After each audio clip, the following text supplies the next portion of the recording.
Bem, fechamos os distúrbios do cálcio. Vamos começar o nosso último distúrbio, pessoal, que é o fósforo, começando para variar com hipofosfatemia. A gente vai ter 3 níveis de hipofosfatemia, leve, moderado e grave. Se for um fósforo grave, no sentido de estar baixo, menor do que 1, e portanto com sintomas, só lembrar que o fósforo é muito difícil dar sintoma quando ele está baixo. Então, no geral, como o fósforo é importante para produzir ATP, é uma dinamia, é uma dificuldade motora, da contração muscular, da fisiotrabalhar com aquele cara e conseguir estimular ele a ganhar uma movimentação e tudo. A gente vai tratar mais quando for grave.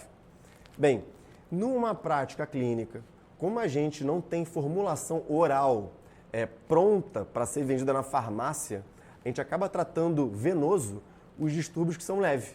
Então, leve a moderado, como não tem nada formal na farmácia, nada pronto, ou a gente manda manipular, o que não é da prática do médico, de hospital, mandar manipular remédio, ou a gente faz venoso. Então, só porque às vezes a teoria de só fazer venoso para quem é grave ou tem sintoma, na prática a gente acaba fazendo venoso para mais pessoas, se você não quiser preparar a dose de manipulação. Essas são as formulações de fósforo venoso. A gente tem basicamente 2. Glicerofosfato de sódio e o fosfato de potássio. Bem, o fosfato de potássio, o nome já diz, dá potássio junto. E isso tem uma preocupação. Tudo aquilo que a gente já falou do potássio antes, tá? Aquelas preocupações também se aplicam aqui.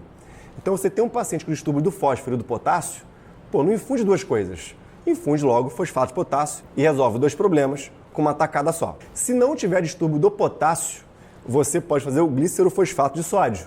Só tem um problema. Se esse paciente tiver sódio alto, aí você tem que fazer o fosfato de potássio por falta do que fazer.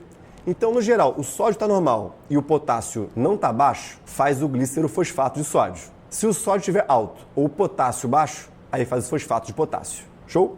Ou fosfato ácido de potássio, que é a mesma coisa. A preocupação que vocês têm que ter é que a infusão do fósforo, seja numa formulação ou na outra, tem que ser muito lenta. No glicerofosfato é de 4 a 12 horas. A gente, na prática, faz de 4 a 6 horas, tá? E no fosfato de potássio, faz de 6 a 12 horas. A gente, na prática, faz ali a 6 horas.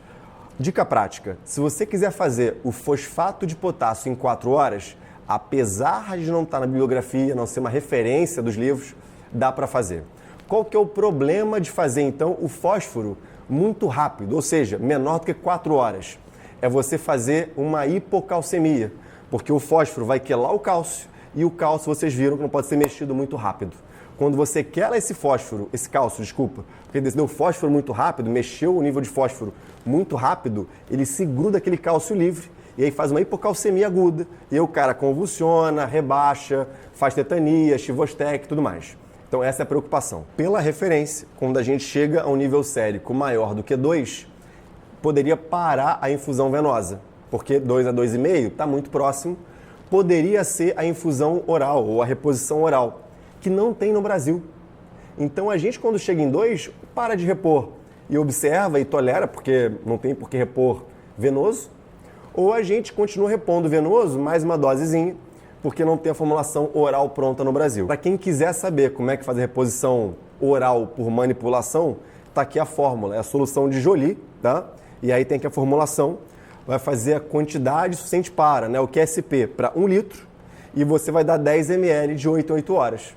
É o paciente, por exemplo, do ambulatório, que está em casa, não tem por que tomar fósforo venoso. Esse cara vai tomar essa formulaçãozinha ao longo do tempo para repor. Isso é muito importante porque os livros não ensinam isso, porque os livros são americanos, são europeus, então essa é uma dica muito bacana, validada, e que vocês só vão encontrá-las aqui. Fechamos hipofosfatemia, vamos agora para hiperfosfatemia, que é o último tema da aula. A gente, quando fala de hiperfosfatemia ou qualquer distúrbio hiper, a gente ensina a gradação e fala a partir de quando você se preocupa. O fósforo, essa gradação não está muito bem descrita na literatura, tá? Sendo bem claro. Por quê? Porque ele não tem muito efeito agudo para um fósforo alto. Não tem um limite desse agudo.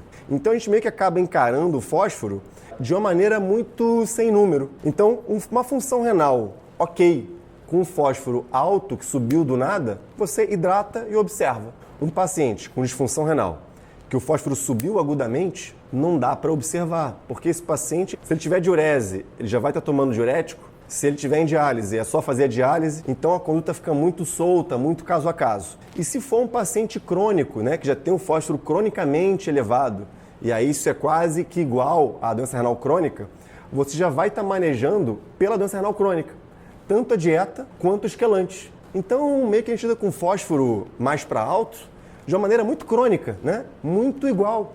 Então, essa divisão em aguda e crônica, ela até fica na prática sem importância. Tá aí os alimentos que você tem que evitar, né? Nozes, chocolate e tudo mais. E sobre os quelantes de fósforo, a gente tem algumas ponderações a serem feitas. A gente tem o carbonato de cálcio, e aqui um parênteses. Uma coisa é eu dar carbonato de cálcio, lembra? Oral, para poder repor o cálcio. E aí tem que ser dado em jejum, para poder esse cálcio ser absorvido. O carbonato de cálcio, para ser dado para quelar o fósforo, tem que ser dado junto com a comida que tem o fósforo. Então, se eu quero repor o cálcio, eu não quero que ele grude a nada. Então, eu dou ele em jejum. Justo? Faz sentido. Se eu quero dar o cálcio para quelar, eu tenho que dar junto com a comida, com o almoço, com o jantar que ele come. Então, só para vocês saberem que é o mesmo remédio, com indicações diferentes e em momentos diferentes para as funções diferentes que ele tem. Uma outra opção é o Sevelamer ou Sevelamer, cada um fala de um jeito, em que o nome farmacêutico, o nome comercial, é o Renagel. Como só tem essa opção, eu não tenho nenhum problema de falar o nome comercial.